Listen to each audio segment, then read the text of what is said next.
Shane's Rib Shack for a Thursday night, back with more football in focus for another week. Good time to be talking some football. Singing back today, Dennis White's with us all night. Dennis White back on board, keeping it going all night with the group home and also other areas too. Dennis White all night, keeping it rolling there. But I was thinking back in the radio days, you come in a radio station on these Thursday night shows, just kind of flip that one switch and you're rolling right into the big program, knocking that down. And here we are at Shane's Rib Shack doing about the same thing for this Thursday night, talking football, talking about some of these high school teams that have been playing pretty well. And Dennis, do you have any favorites as we head toward week number 6? Hard to believe, week number 6 of the season.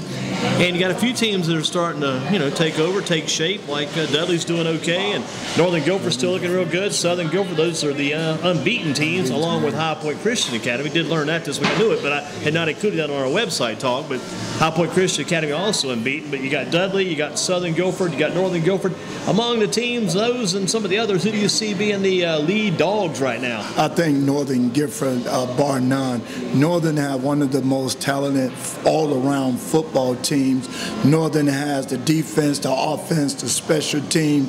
Northern have a well-oiled machine, and they have Johnny Roscoe, the face of the franchise. You got a big game Friday night, Western Alamance at Northern Guilford. You got the Warriors coming in. Going to be a tough matchup for the Nighthawks on Friday. Definitely their toughest test of the year, although they had a pretty tough test over at Northwest, had a pretty tough test against Reedsville, but this week even tougher. The most talented team they will have faced up to this stage of the season. Many feel, at least in the 3A ranks, this Western Alamance Warriors team coming to Northern Guilford this week. Going to be a big one there that you just mentioned at Johnny Roscoe Stadium.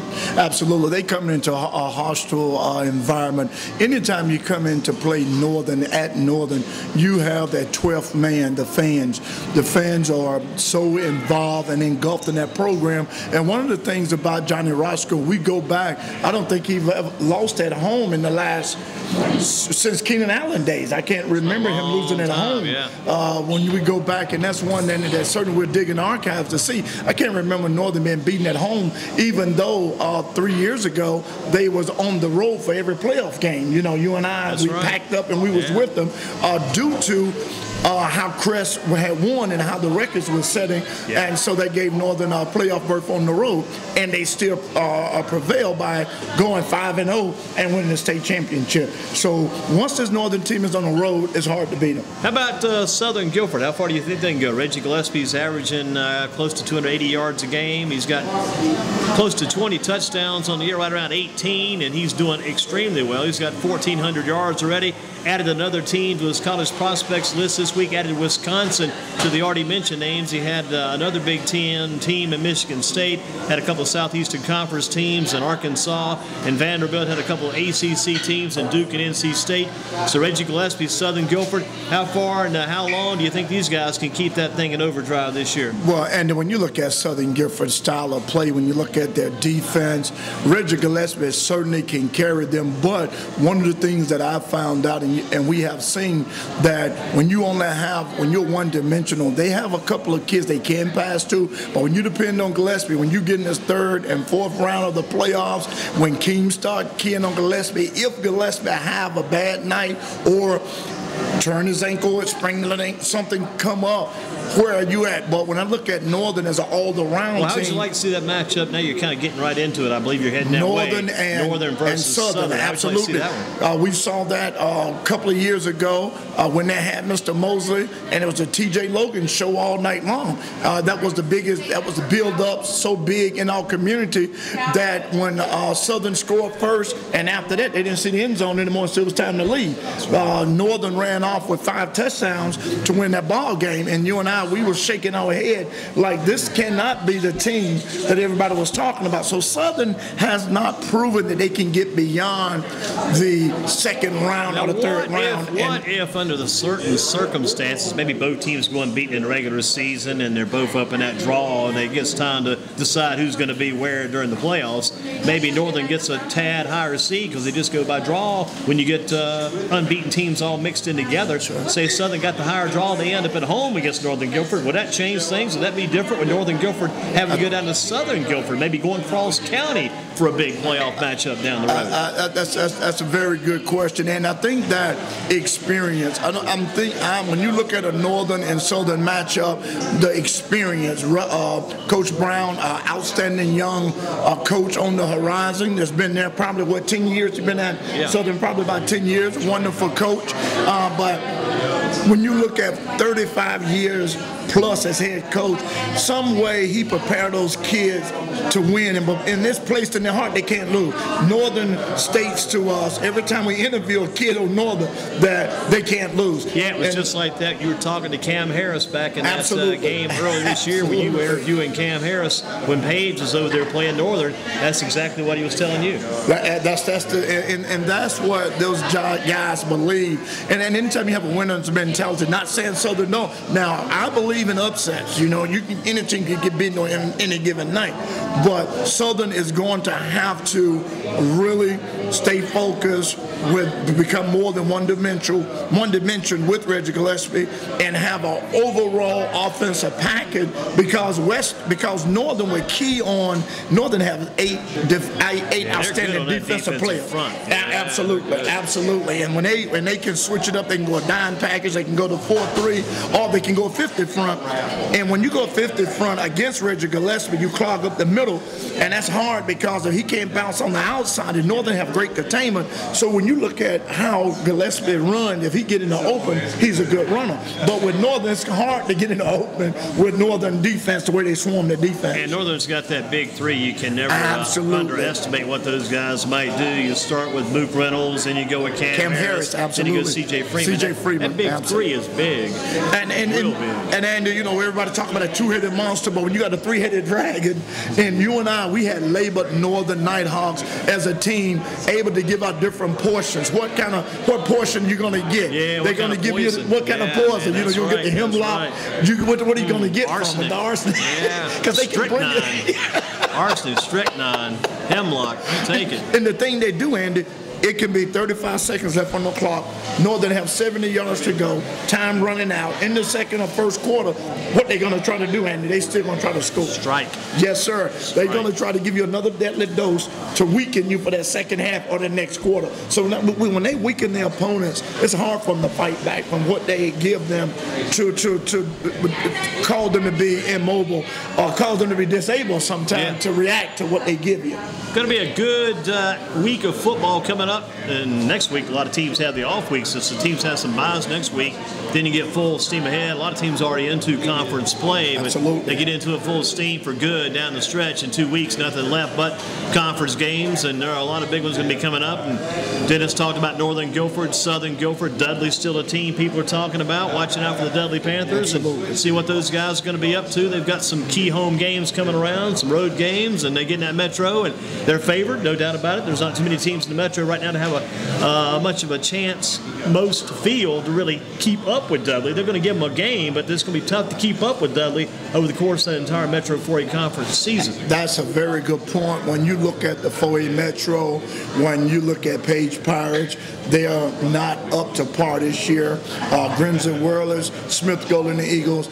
When you look at the only team I thought coming into the season would be Southeast. And then once Southeast was demised to Southern the way that they were in Washington play last week, battling with Southwest, battle to beat Southwest. And when you play a team like Dudley, you cannot perform like you perform against Southern, like you perform against Southwest. They told me that Dudley went down to Hillside. It's a 12-9 game down in Durham at Durham Hillside against the Hornets. They were telling me Dudley got beat up pretty bad, and they said the Dudley players, even Hillside players, both teams were walking off that field after the game, and they were walking slow because those guys were sore. They were going to be pretty well beat up after that game, and they were black and blue probably the next day. Both teams just beat each other up physically. on the up and down and on that field. Absolutely. When you look at the Hornets, they're one of the most competitive teams that Dudley played thus far. Ragsdale, Dudley didn't have the best showing, but they was able to beat Ragsdale. So when you look at the competition level for Dudley, as you said, certainly they went into a battle, but they prevailed because that's what Dudley does best. They prevail. They find some kind of way, like the guys at Northern. I think Northern and Dudley about the closest teams in our area that have an opportunity to go all the way. So we need to get a game between next year back in the regular season, get Dudley and Northern playing each other again. That's just like everybody wanted to see the Dudley and Malley Creek, the two top 4A. They're still working on that game. They're still trying to get that game in the regular season. Absolutely, because Dudley right now is having trouble finding people to play them. Person County dropped off next year's schedule because they got tired of getting beat up on. It's hard. That's why some of the teams Dudley's schedule, they've been wearing these teams out because they just can't find people to play them these days. After they've had so much success, it's tough to get people to come to your place, or even sometimes they don't even want you to come down to their place. Yeah, when you look and if you do go to their place, sometimes they got like this big trap set up on your way into town trying to run you off the road. Absolutely. There? Yeah. And you talk about those teams like Bartley, Yancey, Moorhead, those type teams that Dudley used to score 50 or 60 points on. They're no longer on their schedule. You're absolutely right, Andy. And one of the things that we have to look at, getting back to Dudley, they have a lot of banged up players. They do. Graves banged up with that with the ankle injury, and you have the big offensive guard, offensive tackle. Both of those guys, I got reports that they are not up to 100%. So you have a lot of things going on at Dudley, but Coach Davis has such a great bench that he can find a third, fourth string guy, put him in first string, and he'll do well. Yeah. That's just how deep they are at the Dudley. Dudley have 88 or 100 players on JV and varsity, and they have kids that can go anywhere on their fourth string and start. Yeah, you got all those guys like Dudley and Northern and Southern. Look like the team's going to really be going deep in the playoffs. Any other teams on the periphery, on the outside, kind of looking in, we think they may have a chance to maybe still make some noise. High Point Central kind of got some of the air let out of their balloon last week over West Forsyth, and we talked about Reagan knocked off Northwest, and you had Mount Tabor taking care of Brimsley, and Page got beat by East Forsyth. All the Forsyth County teams came over here and walked away. I walked out of Guilford County, or stayed in Forsyth County, kind of taking care of business against these Guilford County teams last week. What about these teams around the edge? Anybody else around the edge kind of got around the outside, got a chance to do anything? Yeah, when you look Major? at High Point Central, you got to think about Jamal Mack. Mr. Mack is incredible, and Coach Jones, outstanding coach, and you can look for those guys to be around second or third, and if things work out, they can slip in. They can easily. That is a team that's a sleeper. That's a team that can get in the playoff and cause mad confusion. And then you cannot forget about Northwest Vikings. Northwest Vikings. That's a high-powered offense. Absolutely. 468 yards passing. Mr. Hummel last week, and they had a couple of close games there. Western Guilford, Coach Smith, the high school. But once it seemed like they got moving, Western is not known for passing under the regime of the coach just left. They never passed the ball. No quarterback would ever throw for 468 yards. Oh, in Northwest, for Northwest. Right. That's the most unbelievable. Different style, yeah. Absolutely, absolutely. Yes. And when you look at another thing, and that Bubba Craven, I think, could be more effective as a passing quarterback if he was, but that offense that they run does not allow Bubba to pass as much because they like that ground and pound. They like the ground and pound offense. Says we're going to keep it that same way. Absolutely, and so. But I tell you one thing, jumping back in here once again, as we're running downfield, I just kind of jumped in front of you and kind of blocked you out of the way for just a moment. You're going to get back in your lane here soon. But you look at Southeast last week. Bubba Craven did have some success in the air to Greg Liggs, and then I think it was the Pascal kid. He threw 3 or 4 passes. That's 3 or 4 more than we've used to see in Southeast throw the ball. So Bubba, like you say, he's got some talent. That kid can do some things. Absolutely. He's a very good talent, a lean, smart quarterback, have a high IQ, watch the defense, read defense well. You and I called some plays for him on last week on that touchdown around the right side due to his ability. And Andy, once you pass the ball a lot, because you got great legs, if legs get behind the second leg of the defense, it's Katie Bartador because of his speed.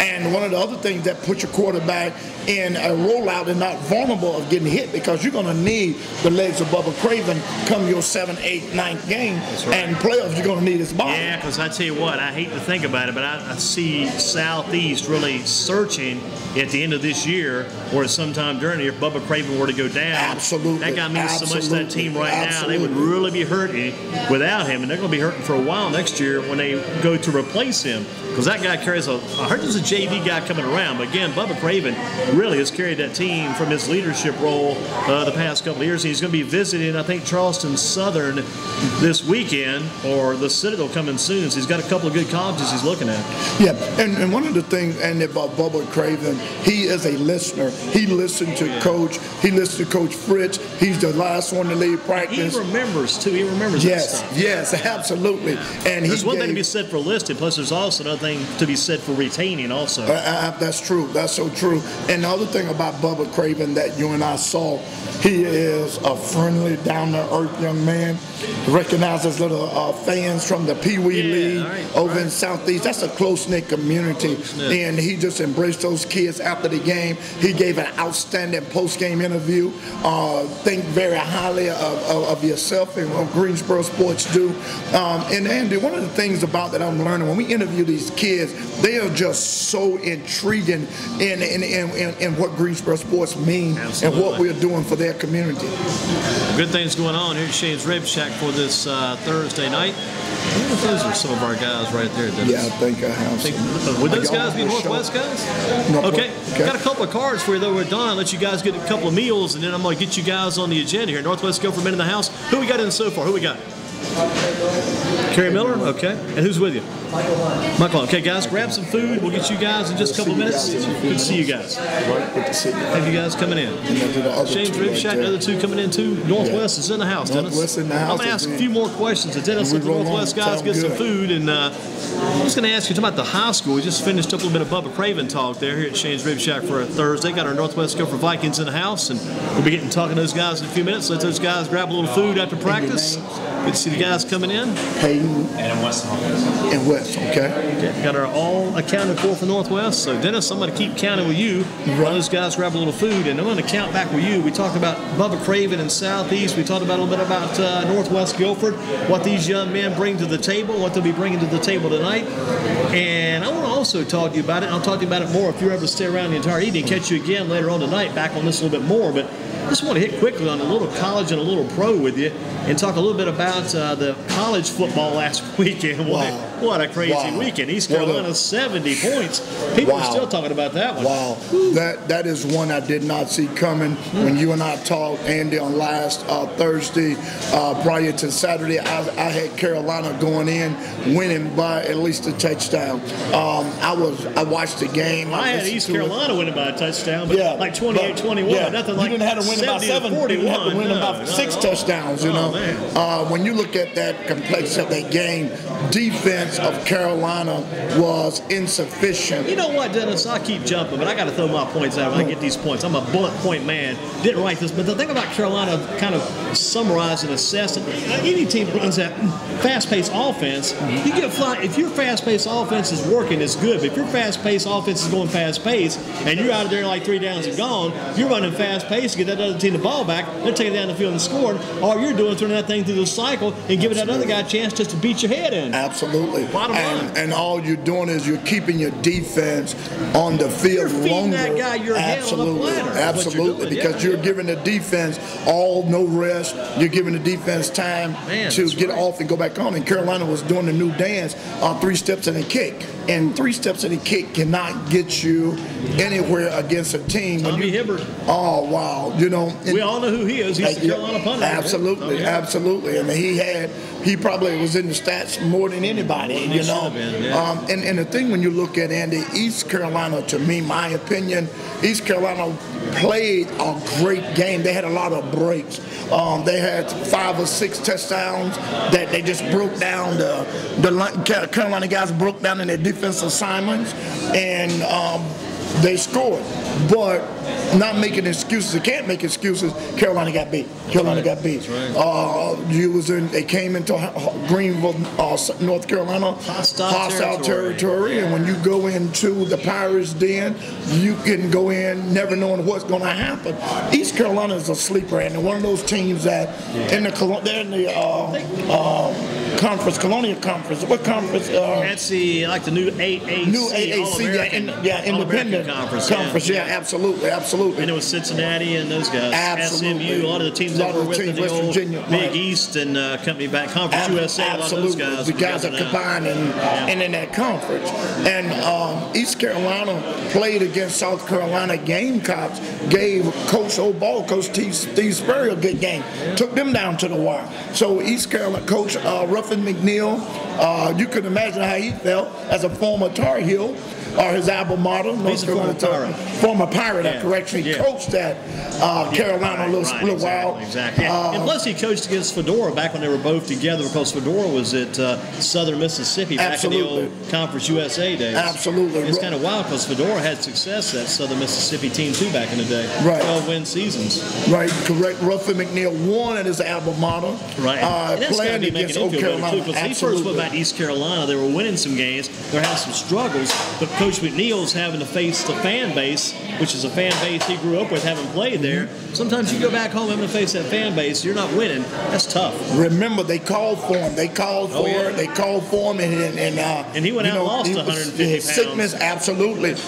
We don't know was that stress on McNeil, but as you said, Ruffin went out about 6 or 7 months. He dealt with health issues, and when he came back a totally different man. Yes, sir. And our former colleague, Jim Marlin, that's his alma mater as well. Joe Gadet, so many people we know that is East Carolina. Absolutely. Well, how you seen it this week, Dennis? How's it matching up with this week? Carolina got to try and get down to Clemson. Clemson just got beat by Florida State in a game that Clemson should have won, because they had plenty of chances, didn't get the win. Boy, but what about going down to Clemson now? Carolina coming off that tough loss at Greenville. That's 2 tough road trips. You go down to Greenville, South Carolina, or Greenville, North Carolina. They got to try and go down to Clemson, South Carolina. Yeah, Dabo Swinney, when you go down Clemson and the Death Valley, been there, and that's coming down the hill, touching the rock, tradition at Clemson. Carolina is going to be in another, what we can say, a hostile environment. They're going to be where football is the key to that small town of Clemson, South Carolina. Carolina's going to have a hard time with the young quarterback at Clemson. They're going to have a tough time with the defense. DJ Reader did well last week. He did an outstanding job. Florida State, he knocked that guy's mouth loose, and that guy had to leave the game because his mouth was bleeding. And DJ, the thing I like about DJ, he may not be in on the play every play. He's going to be around the ball. He's around it. He's hustling. He's got that big number 48 moving. Absolutely. And I really respect the guy who gets around like that, because that guy's not only moving, rolling across the ground, he's up on 2 feet and moving around out there. You're going to see DJ Reader in action. And then one of the things about Carolina, you cannot go into that game thinking about East Carolina. That game is over. You've got to now play. You're playing the Clemson Tigers. And I believe Coach Fedora is going to go and make a lot of adjustments. A lot of guys that got playing time will not be getting playing time. You're going to have a lot of experience. TJ Logan didn't get a lot of offensive touches, but he did very well in the kickoffs. I think he averaged about about 120 some yards on kickoffs, averaged about 40, 50 yards per kickoff, maybe 40 yards a kickoff. Did a good job back there, had plenty of chances because they were receiving the ball so much after each kind of scored. Absolutely. But I thought he did a good job with the kickoff returns, and maybe that'll be it. I keep telling people, I think TJ Logan needs to get that ball in open space. Kick off, if nobody's around, you get in open space, take off, can see the field, find your big spots. I think maybe throw the ball to him out of the slot, catch that ball out in space, has time to look around, sees his holes. And I think getting those handoffs, those holes in college, as you well know, watching these games, maybe being in a lot of these games, those holes close so quickly in college. It's like a cave in. You're inside a cave, and the whole thing's collapsing on you. Absolutely. And gap integrity of your lineman is different than it is in high school. In high school, gap in the 8 holes that you used to run into going through in high school, when you go to college, you have guys that are a lot stronger, a lot faster. They're trying to make a name for themselves. And Andy, my heart was heavy the weekend. I just hope TJ Logan don't get lost in the shuffle because he's such a great athlete. And let's just hope those kickoff returns. Those kickoff returns will be a bright spot. Let's absolutely, absolutely. He'll hang his hat on. Absolutely, I agree. So you're liking Carolina at Clemson or Clemson home winning? I've got to go with Carolina. I can't deviate from Carolina due to that loss. Sometimes teams come back and that might have been an eye opener. That could be very well what they need to get them where they need to go. You never know. Sometimes you see an entirely different team the following week. You get that bad game out of your system, come back and play well the next week. And you know the sad part about it, Andy, this is what Coach Stephen Davis I learned from Coach Stephen Davis. When you blow a team out, then the next team that see that film, they don't have much to prepare for against you because the only thing they saw was what your defense did. But now you got an opportunity to make a lot of adjustments. So Clemson, all they're going to see is blown assignments. They're going to see guys getting beat deep.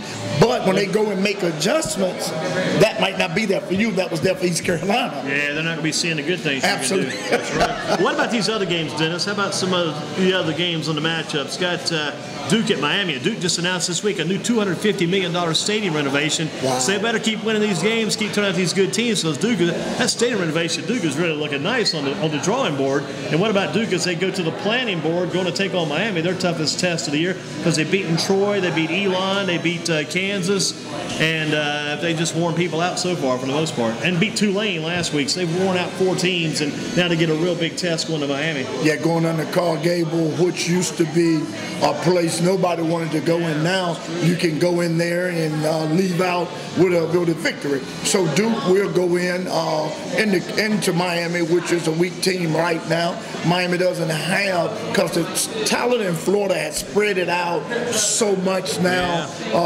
Every team in Florida had their down years. Florida State had their down years. The Gators had their down years, and now because Central Florida is coming along. You got South Florida, you got Florida International. Florida International, absolutely. All these places. Florida Atlantic.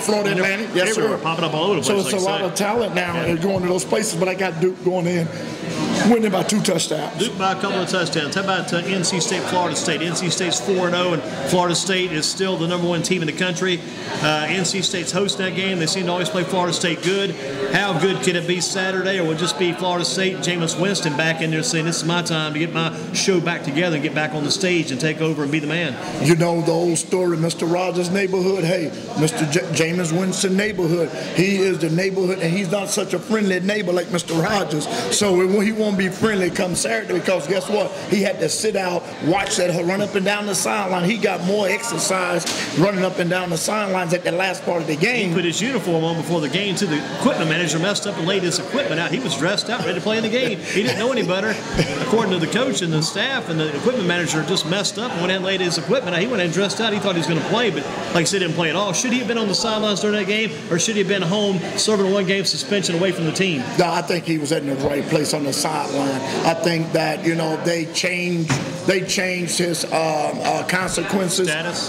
He was going to be at a quarter, and then you took it a whole game. Nobody agreed with what he said, how he carried himself. That Jameis Winston, and let me say this real quickly, Jameis Winston, he's got to understand that yes, you won the Heisman, but your character and your conduct now mean a lot to NFL team because NFL is under microscope. Now, if this was 3 years ago, they'll take you in like that. But now you've got to be in tip-top shape with your character because he'll be an assistant coach at Florida State, not playing in the NFL if he continue with these types of behaviors. Yeah, he'll be an unpaid assistant coach at Florida State. Unpaid. Absolutely. And the final game for you this weekend, Wake Forest or Louisville. I know Wake Forest has now got 2 wins. And Louisville got beat by Virginia in the ACC, but Louisville's still got a real good team, and I know Wake Forest is still in a rebuilding mode. What about Wake Forest and Louisville? You give the Deacons a chance, and this Louisville team's too strong.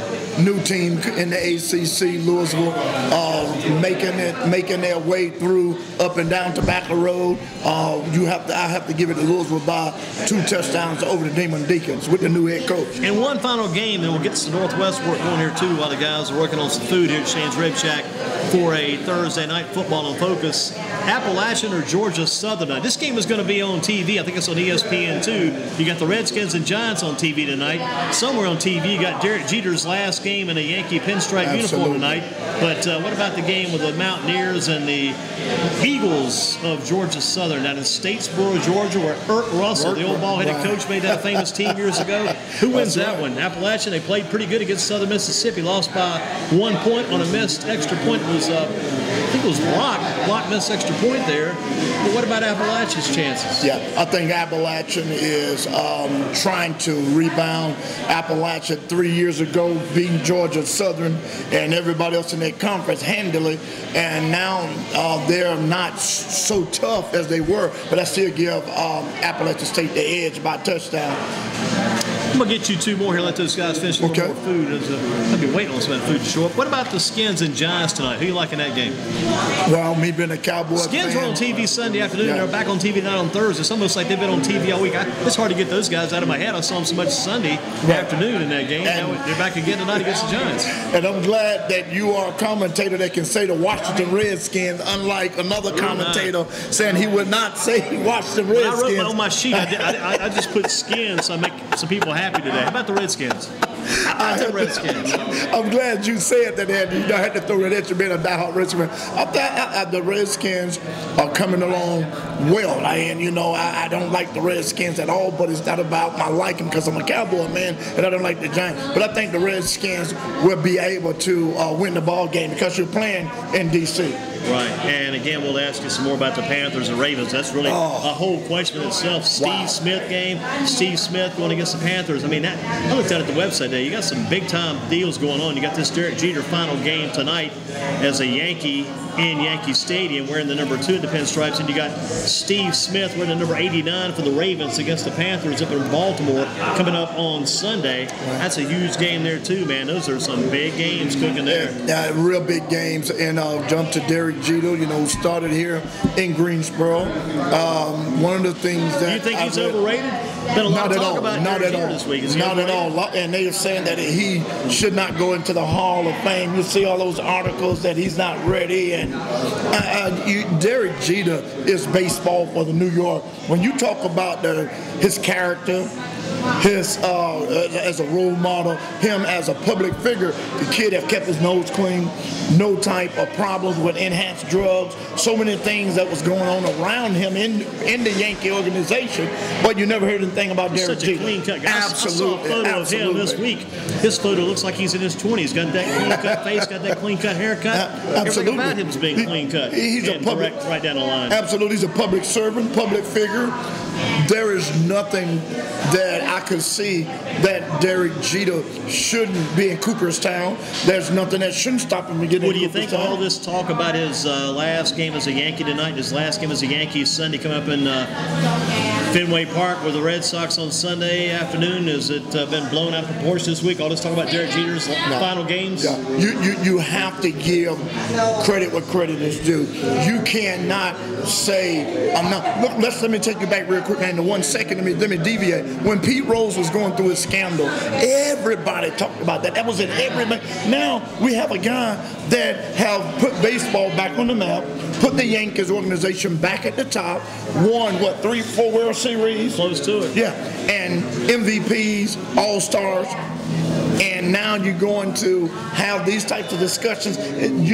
We can talk about a guy that has a gambling issue and put him at the top pinnacle of our baseball. Or the steroid issue. Absolutely. You got those guys with steroid issues. You got Sosa, absolutely. All those guys. And you're going to put those guys in the forefront of the conversation. And then the thing about Derek Jeter is, we're talking about Derek Jeter, and people are saying, well, we can't find anything bad about this guy. Right. What's going on?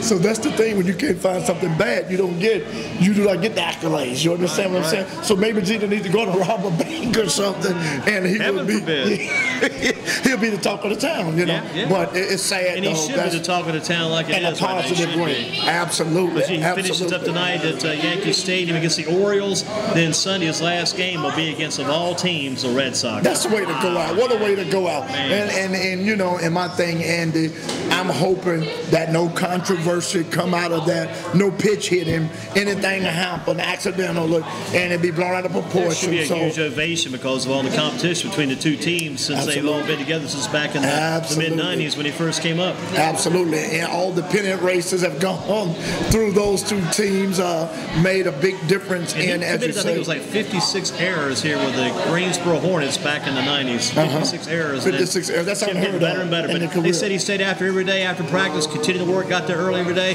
And another guy said too about Jeter I was reading this yesterday somewhere, said the fact about him, the interesting with him when he made those mistakes, it didn't bother him. So I'm gonna be good. I'm not worried about it. I'm gonna 800 million. Let's see, 800 million. No, excuse me, 800,000, close to a million. $800,000 bonus when he first signed. Wow, and 800,000 was a lot of money back then. Absolutely. Probably would be worth 800 million today. Absolutely. The way times are going. And the thing that I can say, and we can conversate because of Derek Jeter, he is a one of a kind, and he deserved more than the scrutiny that he's getting. Yeah, he's the kind of guy you almost think you could repackage him and let him go another 20 years. Absolutely. He's so good for the game.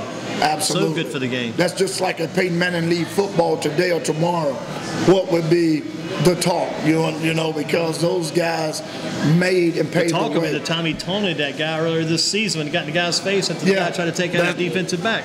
Absolutely, take out his wide receiver. Yeah, exactly. The defensive back tried to take out his wide receiver back then. So you're right that I'm with you 100% that Derek Jeter should get his dues, and you know, that's the media. That's what people do. People Steve Smith brings the same type of talk, not the same considerations, absolutely. but the same amount, a large amount of talk. This Panthers thing is going to be huge Sunday, but Steve Smith, one of the biggest Steve Smith, and he's played it up pretty strong this week too. And did you see that play last week? He caught that touchdown pass. He threw that guy back and threw him off of him and went right into the end zone. That's how strong that guy is at 5'9". Steve Smith. You talk about what guys do after the catch. Right. After the catch, he's heading to the highway. Right. He's absolutely Julio Jones. Getaway. Jerry Rice running.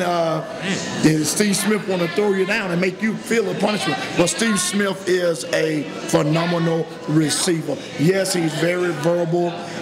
When you talk about Ray Lewis was very verbal, but he made it pay back with his pass. Steve Smith make it pay back with his catching ability. If they do a movie on Steve Smith, I'd like to see who the guy would be who played his part, because that guy'd have to be a tough character, tough absolutely talker. Nail biter. You have to bite nails, man. I tell you what, you're playing against Steve Smith. Just imagine all the talk that's going on between you and him, and how you keep on saying something. You say, you got to be saying something. Yeah, something's going on all the time. And you know that the thing in closing with this, Andy, Steve Smith, if he get on fire, Panthers going to have a long day. Going to be in trouble. Yeah. What do you tell the defensive back that's got to cover him that day? What kind of advice do you give him?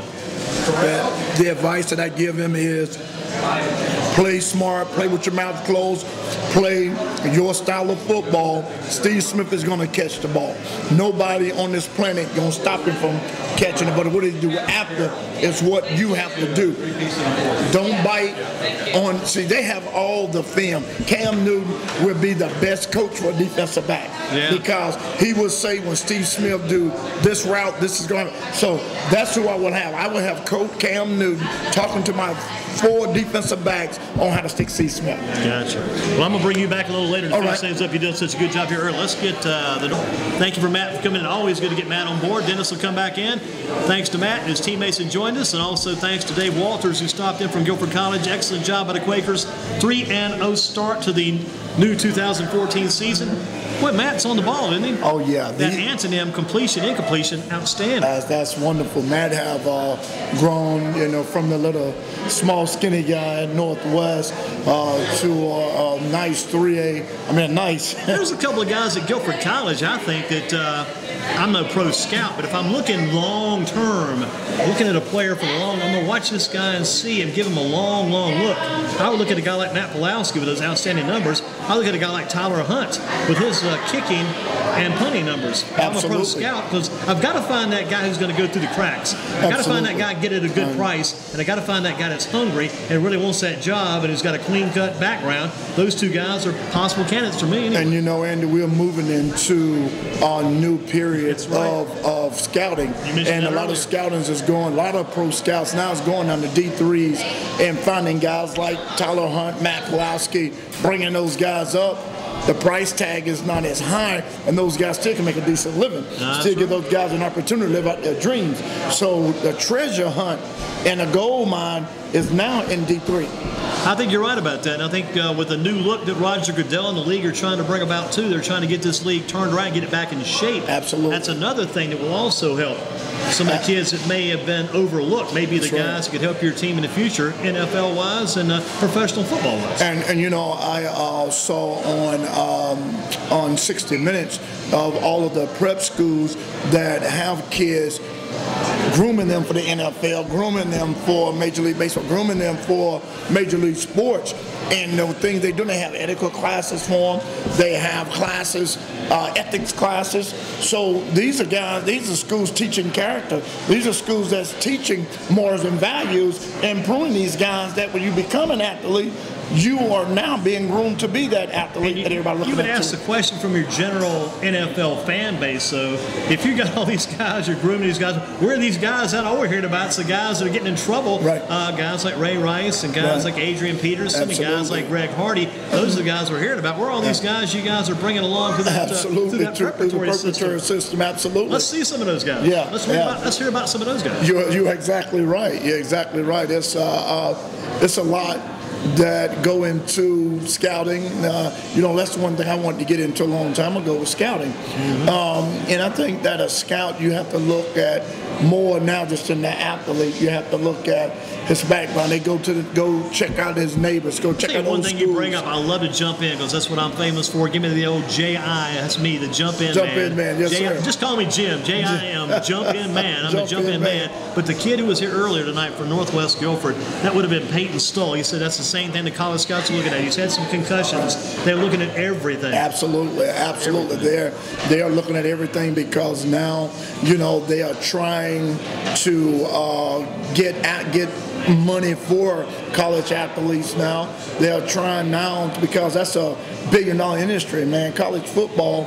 And now they're going to bring in guys that don't have a bad reputation to tarnish to college. And you have to look at even Jameis Winston. You have to be very careful.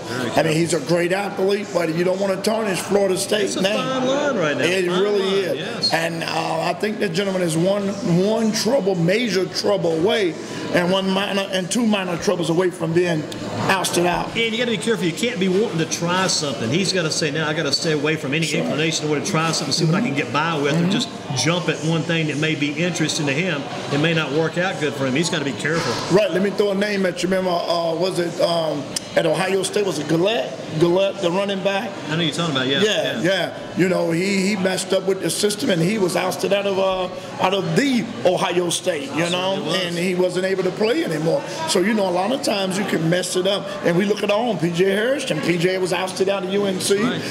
Because I think that whole year last year at North Carolina, it's still hard to think back to that year when P.J. was gone, didn't play for North Carolina. So much like in some ways that year almost didn't exist. Didn't exist, absolutely. Very good point. Very good point.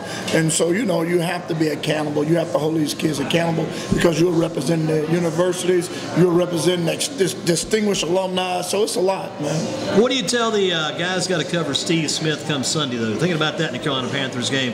That guy's going to defensive back.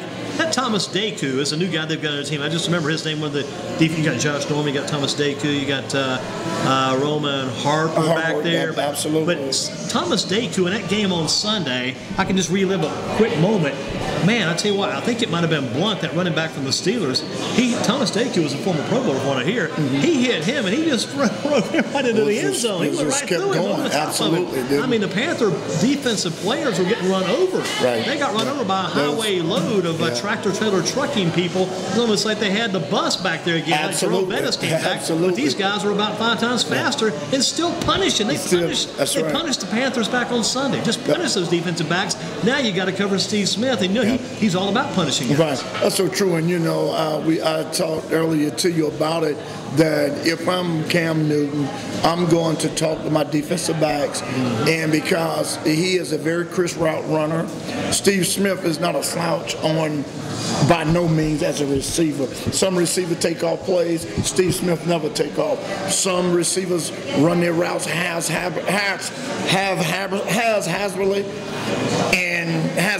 I get it right? Haphazardly. Yeah. And Steve Smith doesn't do that at all.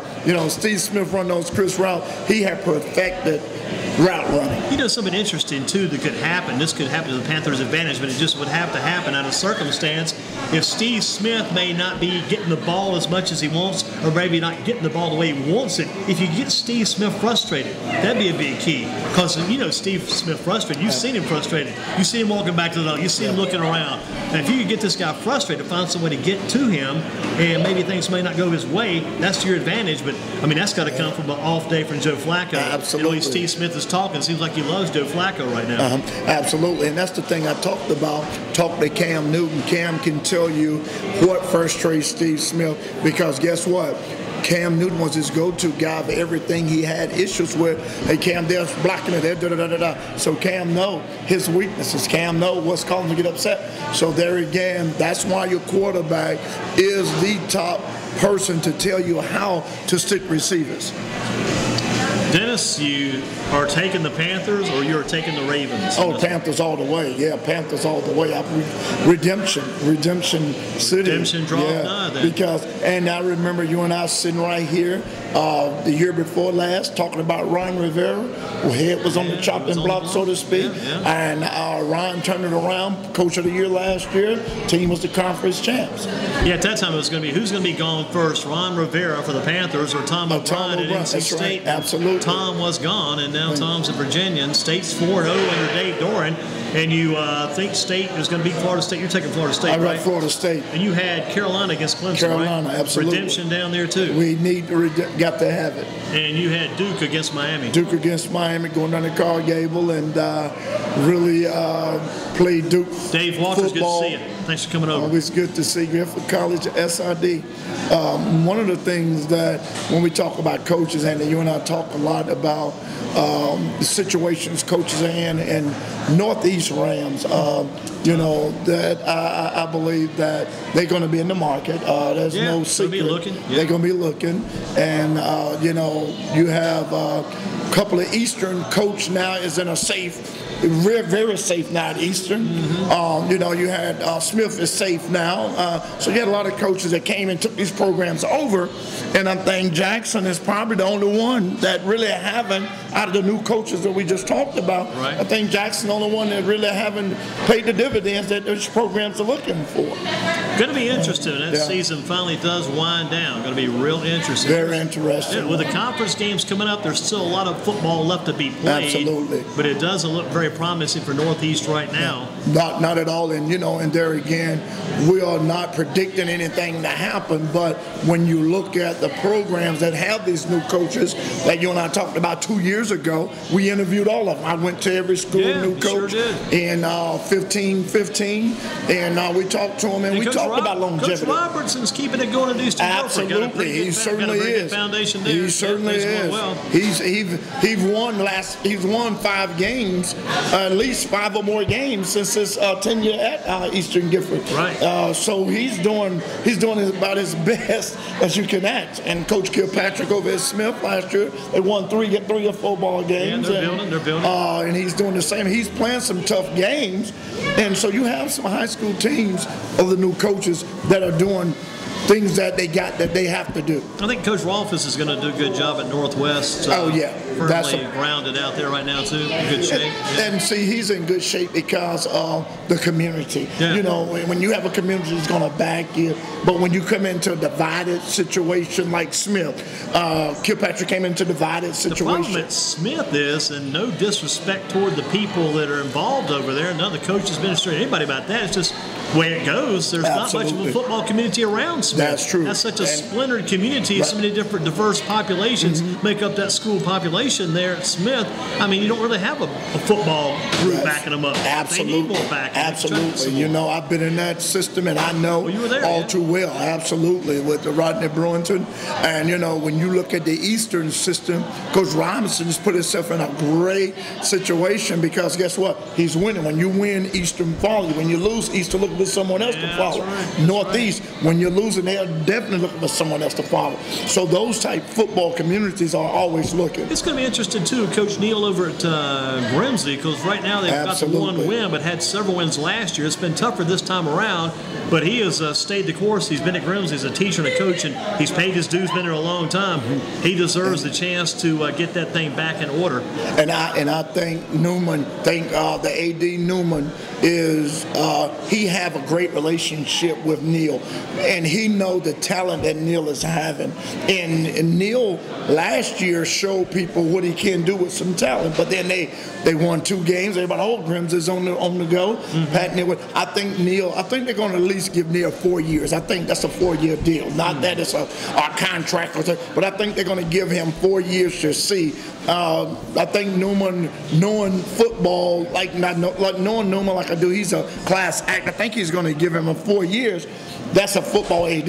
Yeah. And when you look at the other school, if you have a baseball AD, you won't have the luxury as a football AD. That's a good point. And so that's the thing, that if you want to be a new coach, you go where the sport of the AD is, and he'll look out for you a little more. Yeah, they had that over at Andrews when Coach Gerald was there, because he was a football man, but he went back to Atkins. Now they've got Art Wade, who's more of a basketball man. And then you've got Coach McCullough down at over at Smith. Now it wasn't Southern, now it's Smith. Absolutely. He was a football and a basketball man. Absolutely. And so you see he brought in Derek Partee, who was a basketball man who come from a great basketball background. And he brought in who else? Coach Kilpatrick come from a good football background. So he brought in winners. He brought in people that can relate to him, and he can relate to them. And let's see who else on that list of different ADs. Coach Thomas had at Northern Guilford a baseball background. Absolutely. And he's bought into football because of legendary Roscoe. Didn't have to shop too much. Absolutely.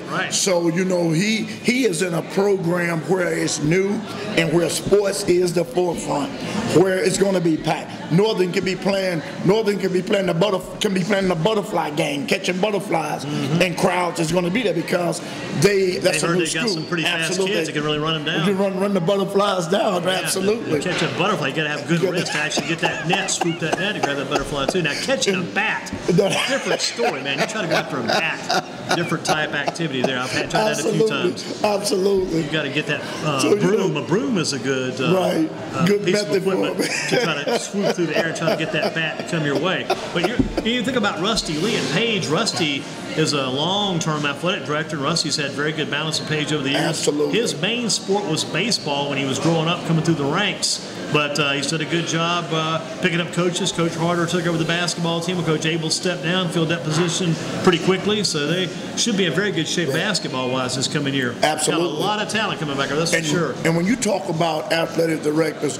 I think Rusty Lee is one of the most intense ADs of all sports. He put in just as much emphasis on soccer than he do basketball or football. And track as well. Absolutely. Because he's a winner, and he won that. He have Page Pirate blood. He want to keep that legacy of Mac Brown, Kirby. He want to keep that legacy alive at Page Pirates, and that's why he went out and got Coach Kevin Gillespie. That's why he went out now, as you said, with his basketball program, with his track. Even with base softball, he have Ethan Albright. He's bringing in people that can work with to make his program last all season. He want to be a winner every sport. Now, Dennis is kind of getting ready to close her down tonight. Shane's Rib Shop. You agree with what I was saying earlier about the football scene? I was talking to one of the Northwest kids. It might have been our last kid there, Mr. Stull, Peyton Stull, about this, or it might have been Kerry Miller, could have been Weston Hott, could have been Michael Hunt, one of our Northwest kids. But anyway, we're talking about the fact you got all this football, professional football now. It starts on Thursday night. You got the Skins at Giants tonight, and you're taking again the Redskins or the Giants? I'm leaving blank on that one either. I'm leaving that. Can I take a follow? Abstain? Just not mess with that then. I'm going to mess that up. I can't be biased on that one.